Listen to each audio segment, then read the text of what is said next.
Welcome. My name is Monica Moser, and I am the President and CEO of the Jackson Community Foundation. We are here to celebrate and honor the Carter Wickwire Philanthropist of the Year. To help understand the scope of this individual's accomplishment, you first need to know a little bit about us. A large part of what we do is work with donors to build endowment funds. When a donor decides to start a fund or donate to an existing fund, the money is invested and grows over time.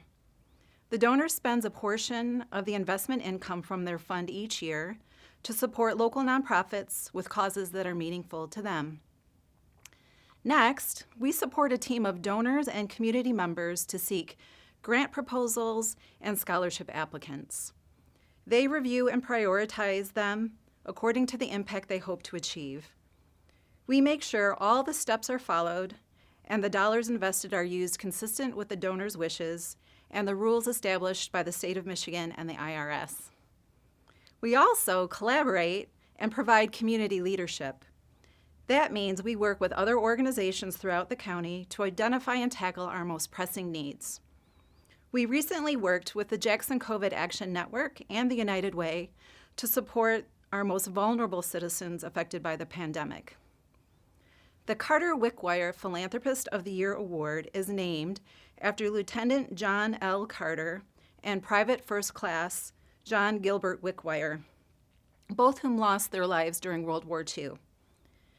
The foundation was established in 1948 with gifts of life insurance donated by their families. This award honors a living individual or couple for service as a volunteer trustee on the board of directors, a donor, and actively committed to helping build and strengthen our community for Jackson for good forever. This year's recipient will join past recipients, the Honorable Carleen Walls-Lafier, Georgia and Travis Fatasic, and most recently, Tony Hurst. It is a great honor to introduce our first Carter Wickwire Philanthropist of the Year, Carleen Walls-Lafier, to read her nomination of this year's recipient, Dr. Jerry Booth. Let me tell you why I nominated Dr. Jerry B. Booth for the Carter Wickwire Philanthropy Award. Dr. Booth, otherwise Jerry to me, is someone I've known for many years, but it was only after I joined the Community Foundation in 2003 that I came to appreciate just how valuable he was to our community. Jerry had completed his formal service as a trustee by then, having served from January 1988 through December of 1997. During this time, he served the board many ways, on the Board Development Committee, Finance Committee, and Fund Development Committees. Ultimately, he was elected chair and served 1995 and 1996. No matter where he signed up to volunteer, no matter which committee, he was always fully engaged. He continues to demonstrate his commitment to the foundation on a regular basis. Jerry and his wife Jackie are members of the Carter Wickwire Society, which means that they have made the foundation a beneficiary in their estate plan. They started the Booth Family Fund, a donor-advised fund at the foundation in 2015, and most recently added an independent advised fund. Each fund is intended to support local needs. He continued his membership in the Finance Committee, and that means that he is required to keep abreast of current investments, learn all that he can about the trends in the market, and keep an eye on the needs of the foundation. Again, commitment. I was fortunate to serve on the Board Development Committee with Jerry. On that committee, members are charged with finding and encouraging new people to become committee members and perhaps ultimately trustees.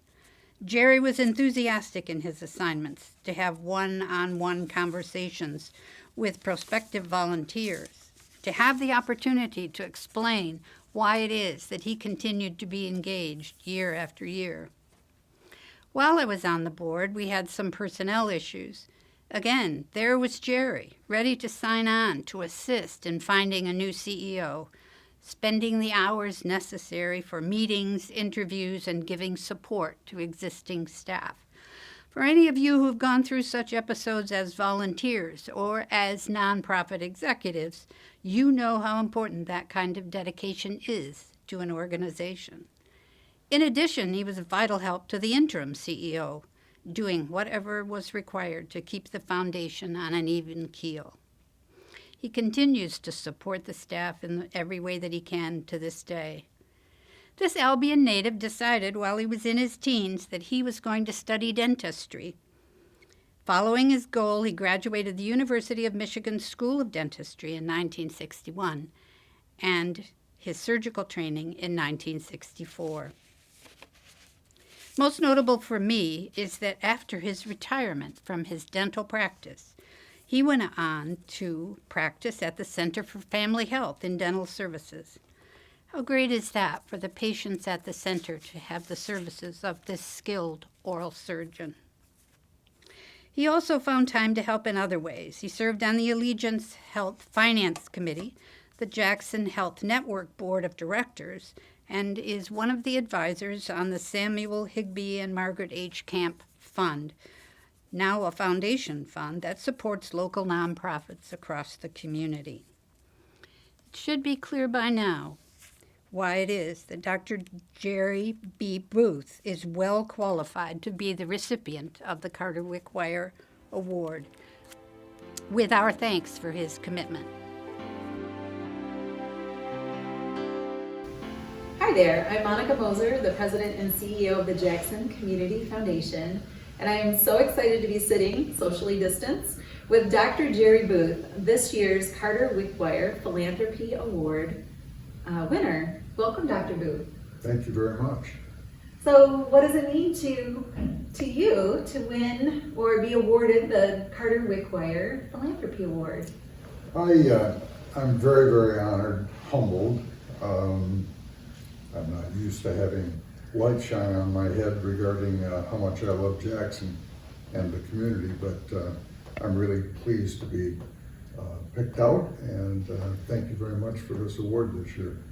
Well, I know the Honorable Carleen Walls-Lafier nominated you, and she said some very nice things a little bit earlier. You have been involved with the Community Foundation for a very long time now. When did you start your relationship with the Jackson Community Foundation? I actually went down in the basement yesterday to look at my Pewabic tile that you gave me, and I started my career with the foundation in 1988, so Oh, wow. I guess we're 33 years with this working relationship. Well, we are so thankful for you to be involved with the Jackson Community Foundation, but you're involved with so many things in the community. The hospital system, the Center for Family Health. Just tell us a little bit about your work in the community. My wife and I are so lucky to have selected Jackson as a place to live.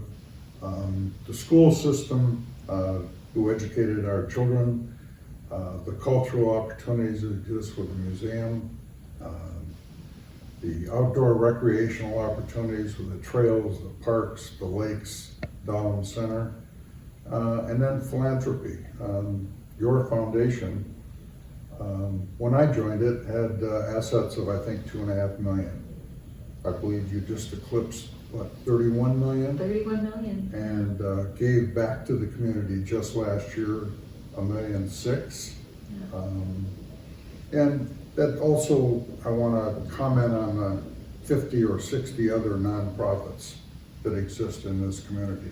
There's just a deep thread of giving, and we're very lucky to be a part of it.